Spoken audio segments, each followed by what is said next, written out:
tardes a todos y muchas gracias por venir a la presentación de uno de los libros que ha publicado Luz de Trento este 2026, del que ya hemos avanzado bastante, El juicio final, protestantes versus católicos, de Pablo Victoria.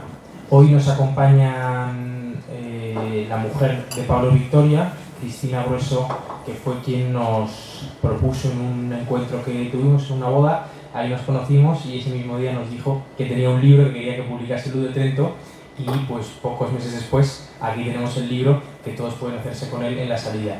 Es realmente una joya. No voy a hablar de él porque ya vamos a tener una hora a Cristina y a José Javier para hablar de él, así que poco más puedo decir. Lo ha prologado José Javier Esparza y por lo tanto al final podrán dedicarlo tanto el prologuista como la mujer del autor. Nos dijo Cristina ayer que si podíamos dar la bienvenida con un vídeo homenaje a Pablo Victoria, así que procedemos a escucharlo.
Aplauso, Cristina Grueso de Victoria.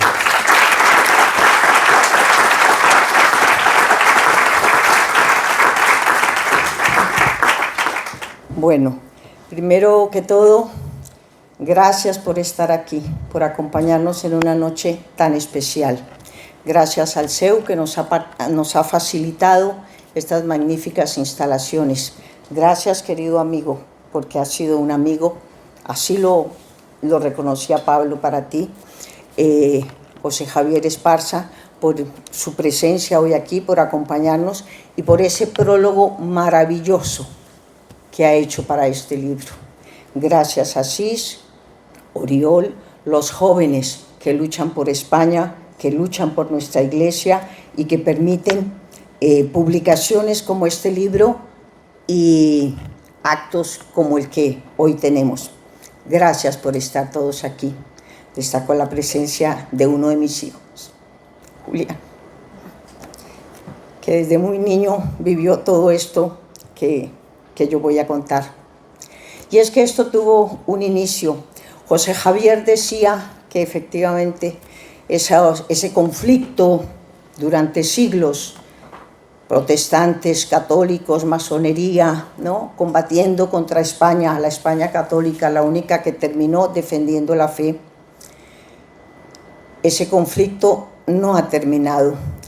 Del ámbito territorial, militar, comercial, todo ese poderío, ese conflicto sigue vivo.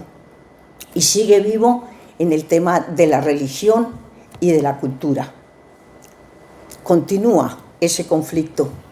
Y este libro surge como consecuencia de ese conflicto que el protestantismo distribuyó, sobre todo en Hispanoamérica, un ejército de protestantes para combatir nuestra fe. Vencida España, vencido el Imperio Español, pues hay que vencer lo que queda de ello, que es la hispanidad, una hispanidad que se identifica con nuestra fe. Y entonces, desde los años 60, 70, ejército de protestantes jovencitos llegaban a todas nuestras ciudades tocando las puertas y bien preparados, bien armados, con el conocimiento de unos textos bíblicos, conocimiento parcializado, no contextualizado, y así empezaron a convertir a muchos de los nuestros. Hoy en España, yo llegué aquí hace 25 años y no veía el avance que estoy viendo hoy. Cuando prendo la radio me sorprendo de la cantidad de emisoras protestantes que han surgido en España. Eso hace 25 años no había, ¿no? Pues eso sucede en nuestros países de Hispanoamérica. Y así, esos protestantes tocaron la puerta de nuestra casa muchas veces y finalmente Pablo se las abrió y los recibió muchas veces en Estados Unidos, en España, porque aquí los hay, pero no en la abundancia en que estamos viendo ahora, y en Colombia. Y entonces los recibía y los escuchaba con admiración por el conocimiento que tenían de los textos bíblicos. Yo me molestaba muchísimo ante esas visitas. Yo no era capaz de asistir a ellas, pero Pablo, muy inteligente, los sentaba y tomaba nota del versículo, del capítulo, del libro, y él hacía sus apuntes, y luego iba e investigaba. Y durante 10 años, este libro no es improvisado, durante 10 años estudió la Biblia. Hizo un estudio típico de él, concienzudo, investigativo, y llevaba 10 años, pero sucedió un hecho en nuestra vida familiar que lo impulsó a sacar el libro. Y brevísimamente voy a decir que el hecho fue, para nuestra familia, un milagro. Fuimos a Lourdes, de Colombia a Lourdes, a pagar una promesa, allí, de rodillas ante la Virgen, cumpliendo con lo prometido y pidiendo luz para nuestra familia. Y cuando regresábamos hacia España, nos sucedió algo increíble. Y es que habíamos ido en coche y al regreso, ya era muy tarde, pasamos la noche en Huesca en un hotel. Y amaneció el 28 de diciembre, Día de los Inocentes.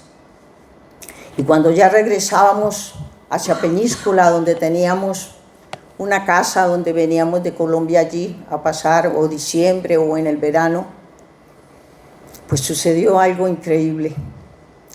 En Lourdes, nuestros hijos y conmigo compramos unas vasijas de plástico, unos que venden allí para llenar el agua. Y nosotros mismos la llenamos y cerramos la tapa que viene sellada. La tapa se cierra y queda cerrada para que no se derrame el agua. Y traíamos una vasija así de grande, más botellitas para la familia y los amigos. Y al amanecer de ese 28 de diciembre, cuando ya pagábamos el hotel y nos íbamos a subir al coche para regresar a Peñíscola, uno de nuestros hijos se conmocionó. El agua, el tanque que teníamos así de grande, el agua había quedado muy poco, la cuarta parte del agua. Y claro, vino y dijo: papá, nos robaron el agua. Y el papá dijo: pero ¿y quién nos va a robar el agua? Fuimos, el papá creyó que era que habían dejado la tapa abierta y que se había derramado. Tocamos todo absolutamente seco. Las demás botellas, todo lo que llevábamos, perfectamente como las habíamos tenido. Pero la grande, el agua de Lourdes, se desapareció. Todos quedamos mudos porque no entendíamos qué había pasado. Y alguno dijo: se la robaron, pero ¿quién se va a robar y nos va a dejar un poquito? Pues se lleva toda la tinaja. Otro dijo: bueno, se evaporó. Era 28 de diciembre, era invierno. ¿Cómo se iba a evaporar? El hecho es que no hubo una explicación física para la falta de agua. Y no lo digo yo, somos testigos los 4 hijos, Pablo y yo. No sucedió eso. Y con el tiempo supimos que eso sucedía algunas veces a gente que venía de Lourdes con su agua, y el agua a algunas otras personas se le había desaparecido. Y eso consta en un documental que sacó Televisión Española hace unos buenos años, porque lo que estoy contando fue en el año 1998.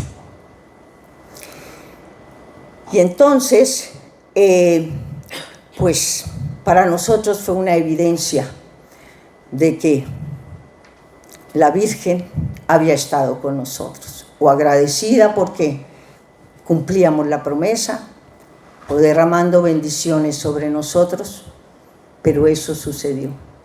Y todavía tengo aquella vasija en mi cuarto y el agua está perfecta, no se ha dañado. Entonces cuento esto porque ese fue el impulso para Pablo para sacar su libro. Cuando nos pasa eso, quedamos tan conmocionados porque no tenemos explicación física para lo que nos sucedió, que se sentó a escribir el libro, lo que llevaba estudiando durante 10 años. Y ese es el inicio de este libro.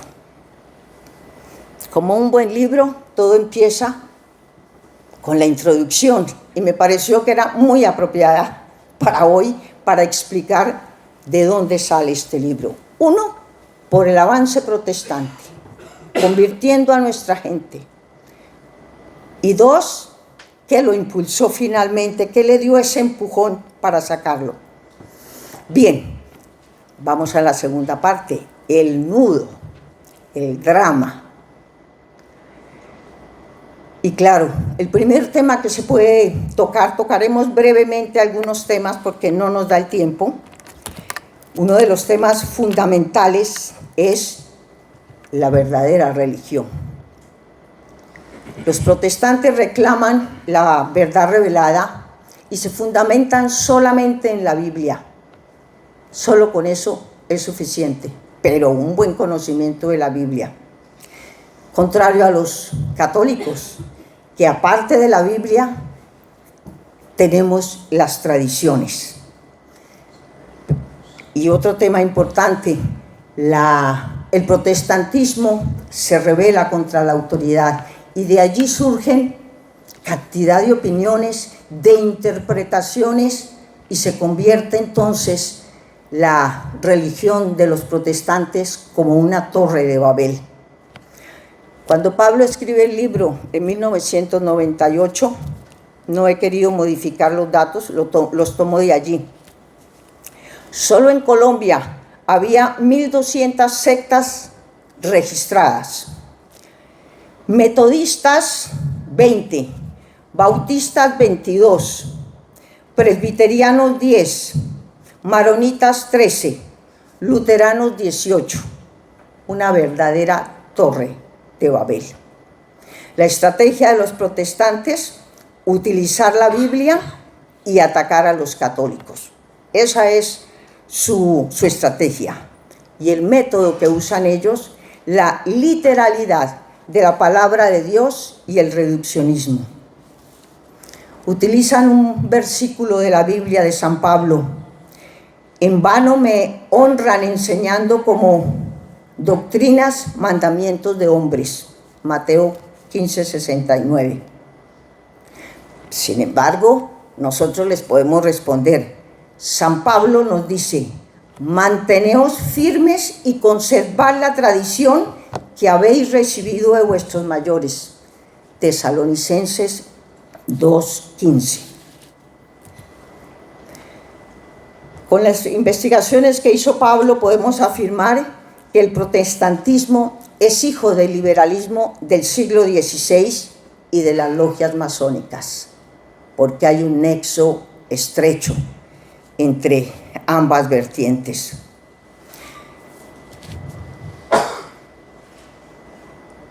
Existen muchas diferencias entre ellos y nosotros, y el trabajo de Pablo fue encontrarle respuesta a las objeciones que ellos hacen del catolicismo.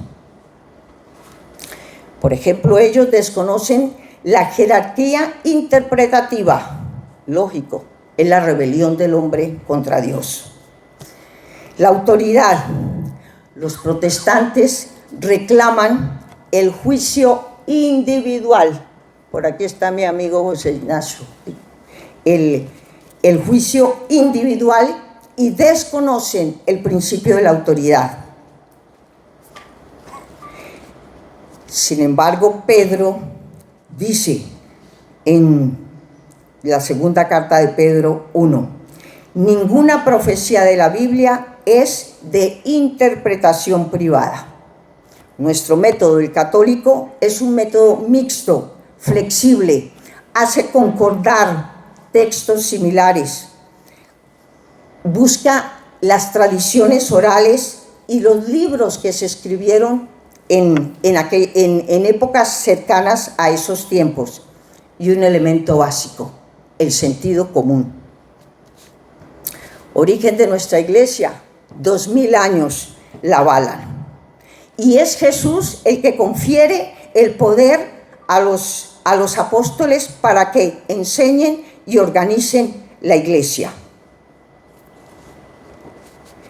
Dice, el que a vosotros oye, a mí me oye, y al que vosotros desecha, a mí me desecha, y desecha al que me envió. Lucas 10:10. Entonces nuestra iglesia tiene una jefatura señalada por el mismo Jesús que recayó en Pedro, y de allí fue sucediéndose sin interrupción. Jesús instituye nuestra iglesia y la sucesión apostólica, inclusive cómo ordenar a los sacerdotes con la imposición de las manos, Timoteo 4:14, y les confiere nada menos que el poder de ofrecer su cuerpo y su sangre. Este es mi cuerpo que por vosotros es dado. Esto es mi cuerpo que por vosotros es dado. Haced esto en memoria mía. Lucas 22:19. Pero ¿de dónde viene la legitimidad para los católicos? Proviene de Dios, que envió a su Hijo y a los apóstoles para predicar y presidir la iglesia en ese hilo ininterrumpido de sucesores. En cambio, los protestantes se autoproclaman. Así lo hizo Lutero. Y en Pedro, como lo dije, recayó la jefatura. Tú eres Pedro, y sobre esta roca edificaré mi iglesia, y a ti te daré las llaves del reino de los cielos. Mateo 16:18. Y aparte lo instruye directamente. Pedro, apacienta mis ovejas. Juan 21:15. Y es al primero de los apóstoles que se le aparece. Jesús resucitado se le aparece primero a Pedro y después a los demás. Esos son nuestros títulos. Los protestantes tienen títulos superiores a los que nosotros podemos mostrar. También hay diferencias con el celibato. Los protestantes no lo aceptan. Sin embargo, Jesús dijo, cualquiera que haya dejado casa, hermano, madre, padre, mujer, ovejas y tierras por mí, recibirá 100 veces más y hallará la vida eterna. Mateo 19:25. Eso no lo aceptan los protestantes. También tenemos diferencias con los sacramentos. La confesión. Los protestantes dicen que esto se inventó después. Pero resulta que Proverbios 28:13 nos dice, el que oculta sus pecados no prosperará, pero el que los confiese y se aparte de ellos, alcanzará misericordia. Y además añadió Jesús, a quien perdonáis los pecados les serán perdonados, y al que se los retuviereis les serán retenidos. Directamente Jesús. Y entonces la confesión sí existía desde los apóstoles. Otro elemento, rechazan la confesión, entre otras cosas, por doblar las rodillas. Los católicos somos los únicos que doblamos la rodilla, porque ese postulado no entra en la soberbia humana contra las jerarquías y contra Dios. Otra diferencia en el bautismo. Ellos no aceptan el bautizo para los infantes, para los niños, y dicen muchos de ellos que hay que ser por inmersión, meterse en el agua. Pero eso no aparece por ninguna parte. Ya en el concilio de Cartago, en el año 253, resolvieron el tema y dijeron que el bautismo no debe negarse a ningún ser humano desde el momento de nacer. Y entonces empezaron a bautizarse desde niños, no por inmersión. Y hay otro pasaje en la Biblia donde nos habla de la cárcel donde estuvo preso Pablo y Silas en Roma. Allí estaban presos, vino un terremoto, se soltaron hasta las cadenas y el carcelero, creyendo que habían huido los presos, se iba a matar, y Pablo se lo impide. Y ese preso, Filipas, se hace bautizar junto con su familia. Y allí no había piscina, allí no había mar, allí no había estanque. Luego entonces no fue por inmersión. Esto lo narra Santiago 5:14. Otro tema, el agua bendita. Ellos no aceptan el agua bendita. Pero resulta que en Números, en el Antiguo Testamento, Números 5:17 dice: luego echará el sacerdote agua santa en un vaso de barro. Miren de dónde nos viene lo que nosotros practicamos, pero que otros dicen que lo hemos inventado y que la iglesia nos ha engañado. El incienso. Suba mi oración delante de ti como el incienso. Está en los Salmos. Un tema importantísimo, la Eucaristía, ¿no? Los protestantes dicen que no hay necesidad de repetir el sacrificio de la misa, porque Jesús los abolió. Algunos, siguiendo una antigua herejía, dicen que somos caníbales, porque tomamos el cuerpo y la sangre de Jesús. Y claro, esas especies, por la transubstanciación, se convierten efectivamente como Él lo dijo. La institución de la Eucaristía entonces aparece en repetidas ocasiones, en Mateos, en Marco, en Corintios y en Juan 6:51. Dice Jesús: yo soy el pan vivo que desciende del cielo. Si alguno come de este pan, vivirá para siempre. La Eucaristía, pues, es la renovación del sacrificio de la cruz. Pero los protestantes dicen que eso no debe ser así, que no se necesita. Los apóstoles la practicaban. Eso no fue la iglesia con el tiempo que lo empezó a practicar. La celebraban los apóstoles. No es la comunión del cuerpo de Cristo, no es la comunión, el cuerpo de Cristo que partimos, no es la comunión de la sangre de Cristo, la copa que bendecimos. Corintios 10:16. O sea, que ya los apóstoles, siguiendo ese memorial de Jesús, ya ellos lo hacían. Pero bueno, los protestantes contradicen lo que no admite siquiera contradicción.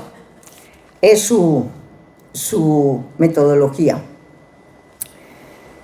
Y otro tema complicado es la interpretación de los textos bíblicos. Solamente voy a destacar dos.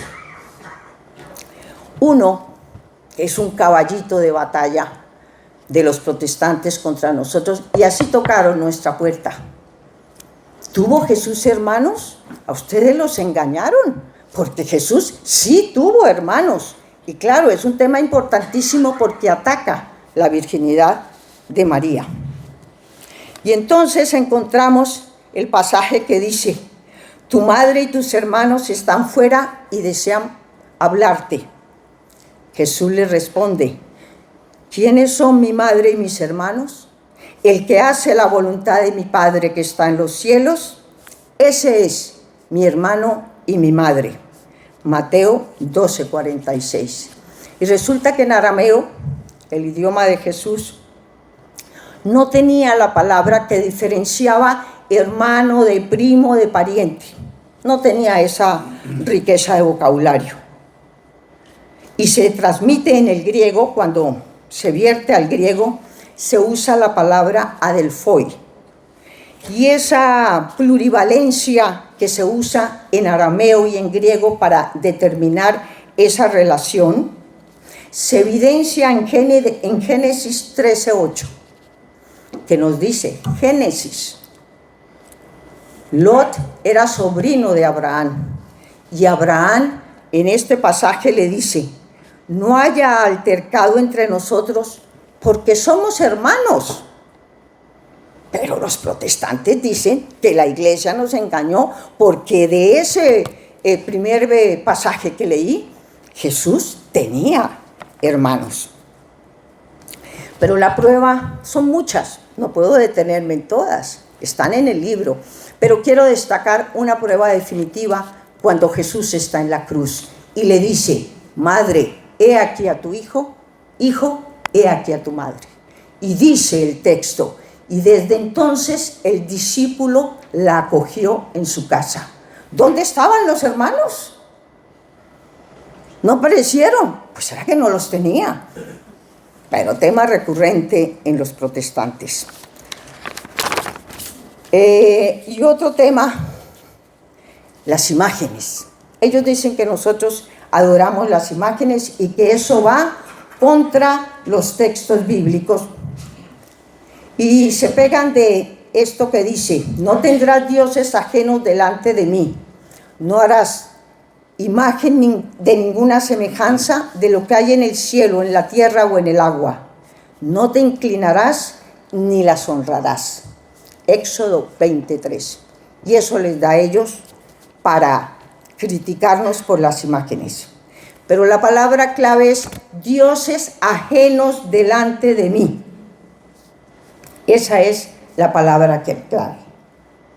Y cuando vemos otros textos, el mismo Dios da las instrucciones de cómo adornar el templo, el tabernáculo y el arca de la alianza. Números 8:14 dice, y está hecho el candelabro de oro labrado a martillo conforme al modelo que Yahvé le dio a Moisés. Así se hizo el candelabro. Y en Reyes 6:23, hizo también en el lugar santísimo 2 querubines de madera de olivo de 10 codos de altura. Y estas instrucciones las había dado Yahvé.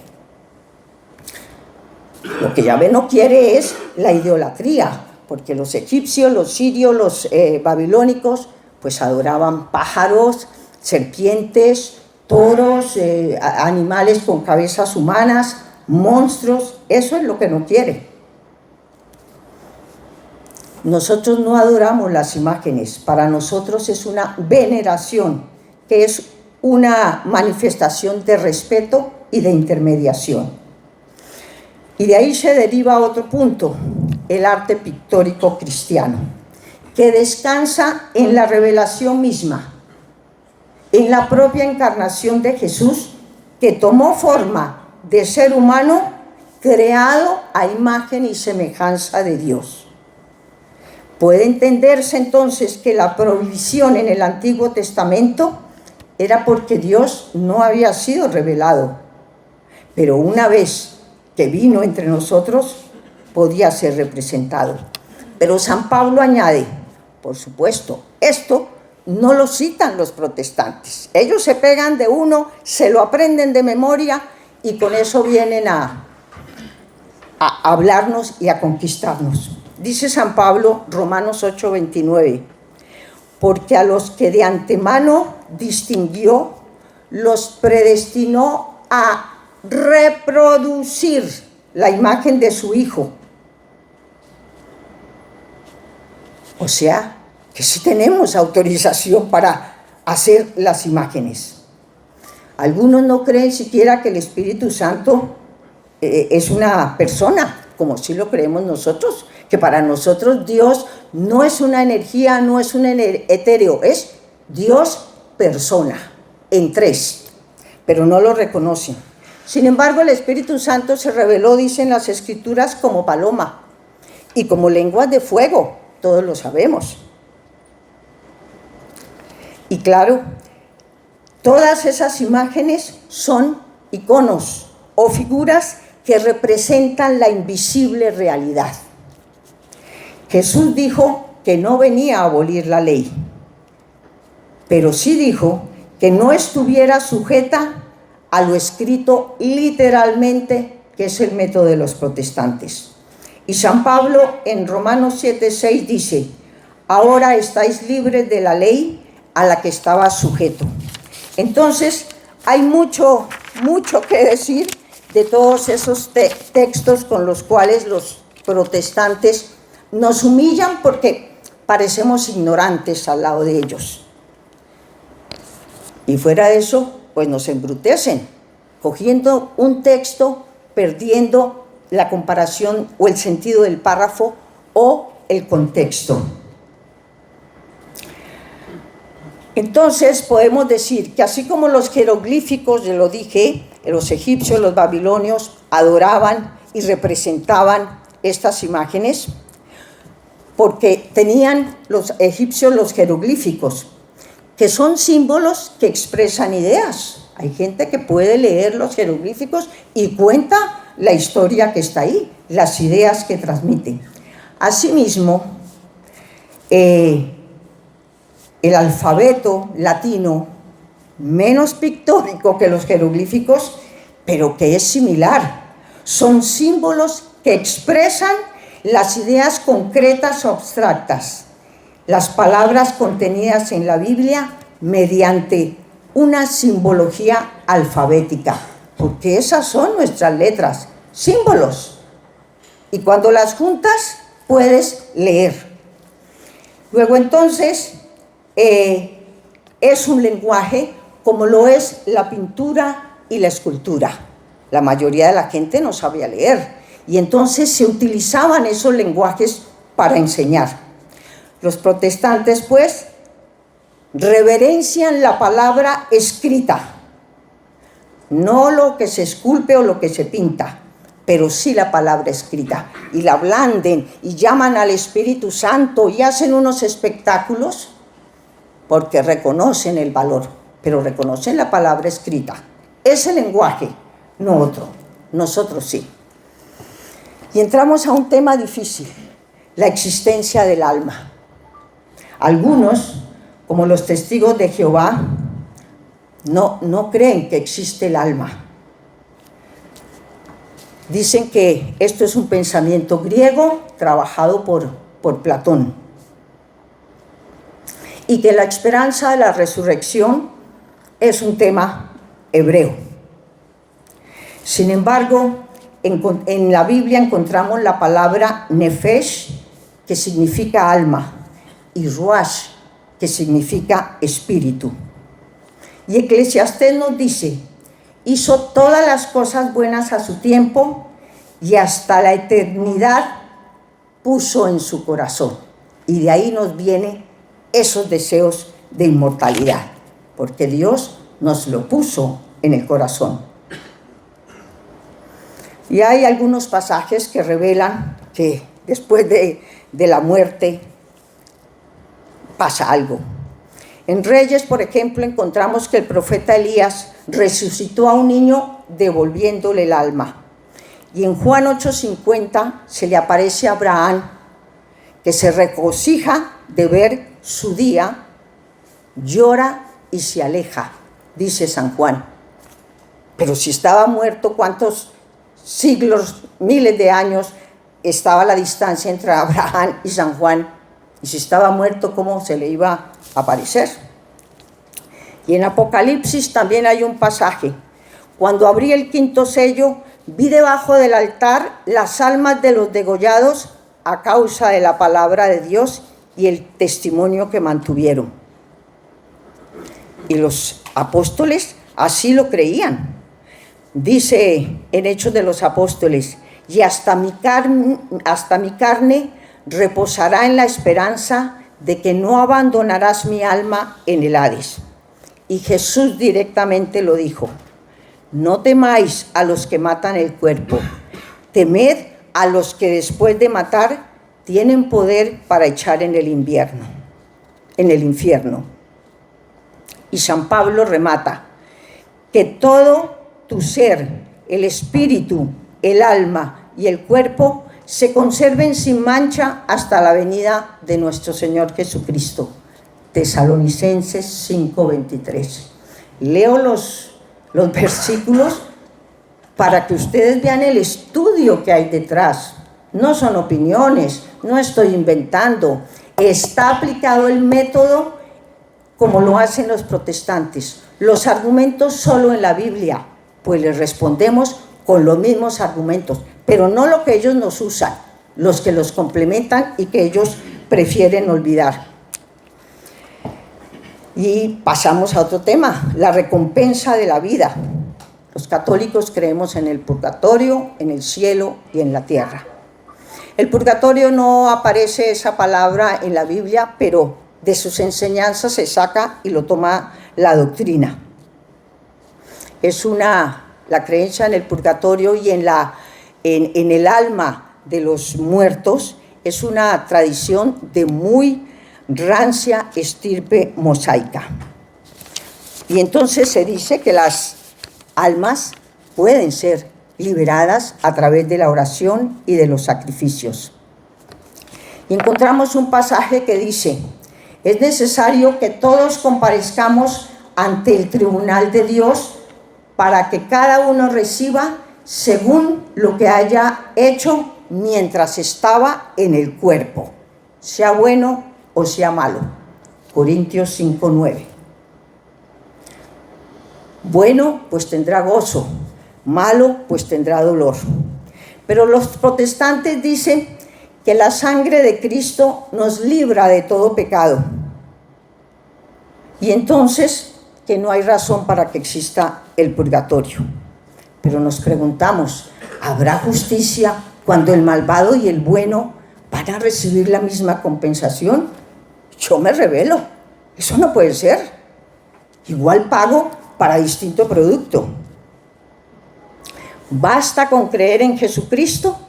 Y entonces ahí ya vienen unas versiones muy protestantes, la predestinación. Calvino trajo la predestinación. Esto ya había estado, esta idea, en unas herejías antiguas, pero los protestantes la retoman. Y entonces la reprobación y la selección depende de la voluntad de Dios. Por supuesto, para ellos las obras no tienen ningún significado. Todo depende de la decisión de Dios. También se revela a la justicia, ¿no? Escogido por Dios, por más buena que yo sea, pues si ya no fui escogida, de nada vale. Eso creo que no habla bien de la justicia, que Dios es bondad, es amor y es justicia. En el Concilio de Valencia, en el año 855, se dijo que el mal no podía provenir de Dios y que el hombre mantenía su libre albedrío. Por supuesto que ese libre albedrío choca con el tema de la predestinación. Y viene la otra vertiente, justificación por la fe. Esa es la tesis de la Reforma luterana, que cree que creer en Jesucristo como Salvador, eso salva. No importan las obras, no tienen ningún peso frente al valor de la fe. Sin embargo, les respondemos, hermanos míos, ¿de qué aprovecha si algunos tienen fe y no tienen obras?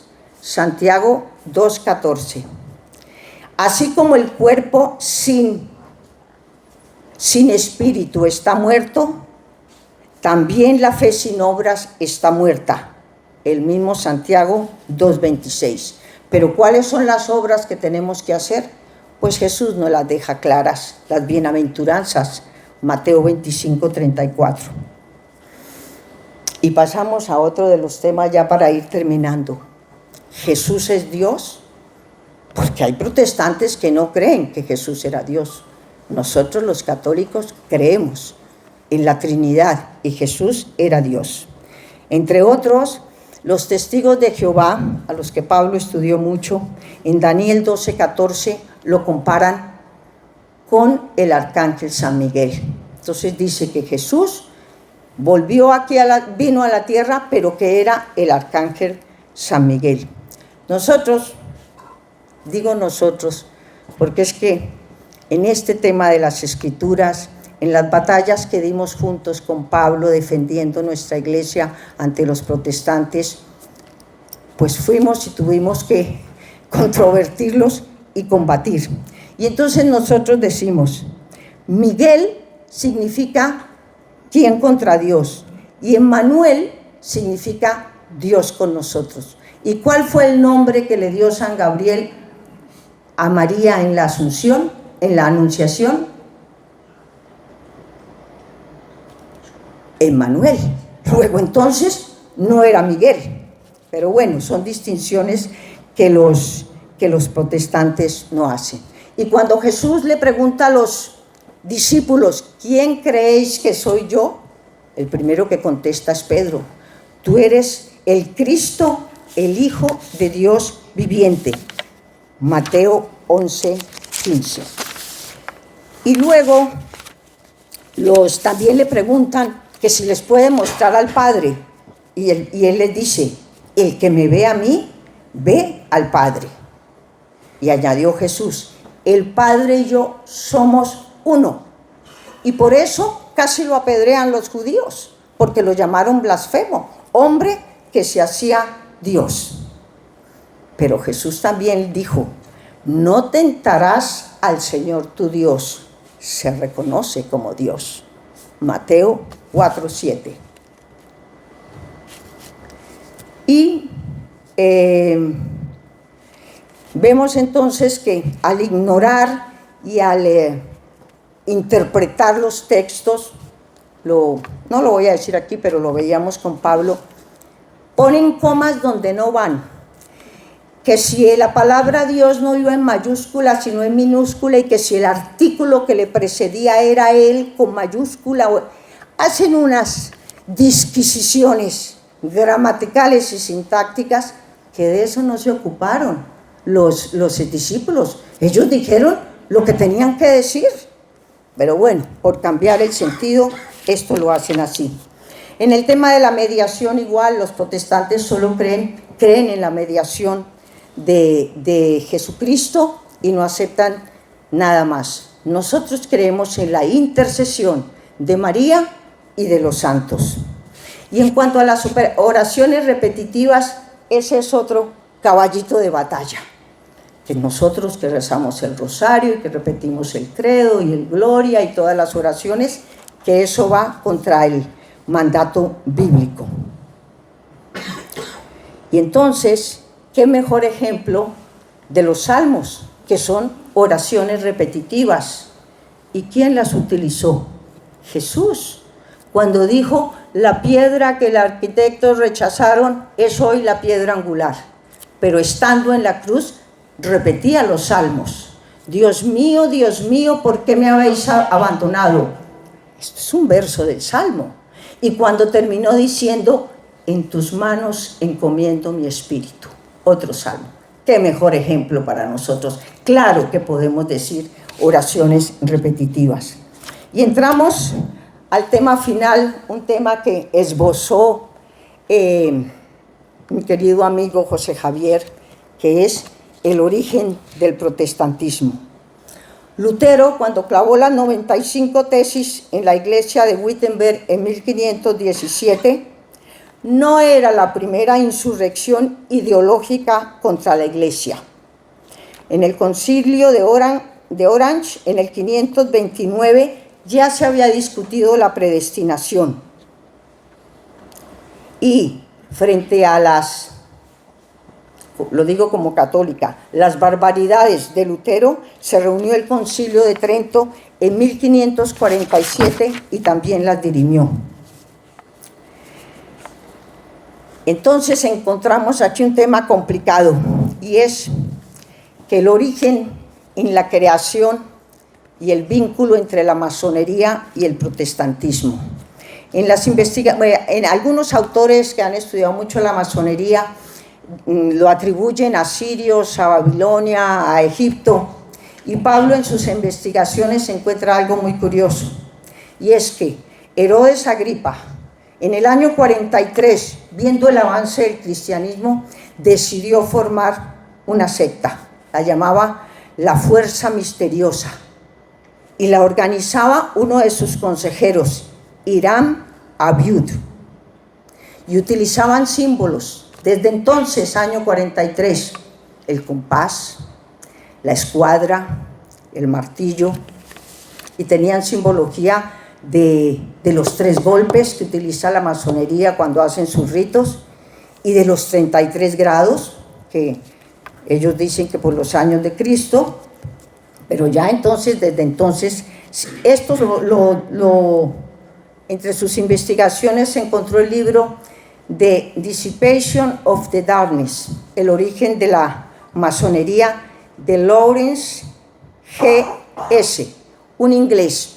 Aquel manuscrito donde se redactaba esto fue pasando de generación en generación con los descendientes del consejero, y finalmente llegó a Inglaterra, lo adquirió Lawrence, y luego allí vienen una serie de asesinatos, porque uno de ellos se convierte al cristianismo, y finalmente termina en las manos de Desaguliers, que es el fundador de la gran logia masónica en Inglaterra en 1717 con la francmasonería. No parece una coincidencia que las tesis de los protestantes y de los masones tengan su parecido. No es coincidencia, porque resultan muy similares. Por ejemplo, los postulados. 1. La igualdad. Los protestantes, yo interpreto la Biblia y la interpretamos porque yo no acepto ni autoridad ni jerarquía que me la interprete. La igualdad. Con eso desconocen la autoridad. El libre pensamiento, unos y otros. Allí no es la jerarquía la que marca el camino y señala la doctrina. Tercero, el anticlericalismo y el odio hacia la Iglesia. Cuarto, el origen de la autoridad no viene de Dios, sino del pueblo. Esto que estamos oyendo ahora, esto ya se ha discurrido por la historia, esas ideas. El común denominador entre unos y otros es dominar el poder temporal, físico o espiritual, y crear un nuevo orden basado en aquello que nos han repetido tanto: libertad, igualdad, fraternidad, adoptado por la Revolución Francesa, y ya vemos cómo se impuso la Revolución Francesa, a sangre y espada. Ejemplo, la Vendée, 120.000 masacrados, los niños bajo los cascos de los caballos, las mujeres asesinadas para que no procrearan, bandoleros, dijeron. Bien, este es un tema muy complicado. Ya recapitulando y llegando al final, podemos decir que el vínculo entre masones y protestantes no es coincidencial. Se tocan en ciertos ideales: la rebeldía y la destrucción de la Iglesia Católica. Las logias, por supuesto, son abiertas a todos los credos, pero no se matriculan con ninguna. Para ellos solo existe la ética del comportamiento humano y el ser supremo, el relojero o el arquitecto. El relojero fue denominado por Voltaire. La masonería entonces lucha contra los valores y creencias católicas. Defiende la enseñanza sin religión y la neutralidad del Estado. Estamos en el mundo contemporáneo, donde no debe haber clases de religión, donde el Estado nos impone su nueva religión, el laicismo. El relativismo y el subjetivismo son principios masónicos. Niega la posibilidad del conocimiento objetivo de la verdad y dicen que todas las religiones son iguales porque expresan verdades sobre Dios. La adopción de los derechos humanos fue concebida en las logias masónicas y adoptada muy similarmente por las Naciones Unidas. Nosotros los católicos creemos que la versión de esos derechos es la combinación de los derechos con los deberes humanos y los derechos de Dios. Que no nacen esos derechos de un contrato, porque ahora solo vale la ley positiva. El contrato que se hace, la ley que sale, eso es lo que se respeta. Por eso miramos con recelo todas estas proclamas de Naciones Unidas que se quiere erigir por intereses muy altos en el gobierno mundial. Esas Naciones Unidas promueven la religión laica y hecha propuesta por los hombres. Así pues, pasado el nudo del libro, llegamos al final, y es el epílogo.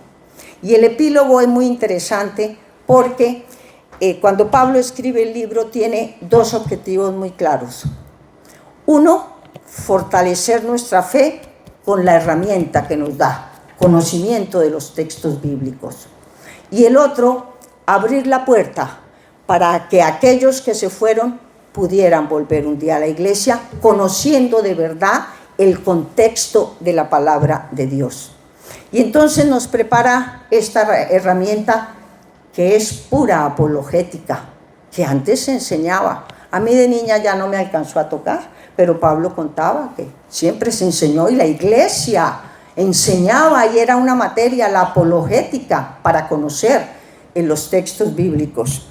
Y entonces él, sorprendido, como lo conté al inicio, con ese manejo y esa memoria y esa manipulación de los protestantes de los textos bíblicos, pues a él le causaba admiración, pero finalmente encontró la forma de responderles. Entonces nos deja esta herramienta para que conozcamos nuestra fe, nuestra religión.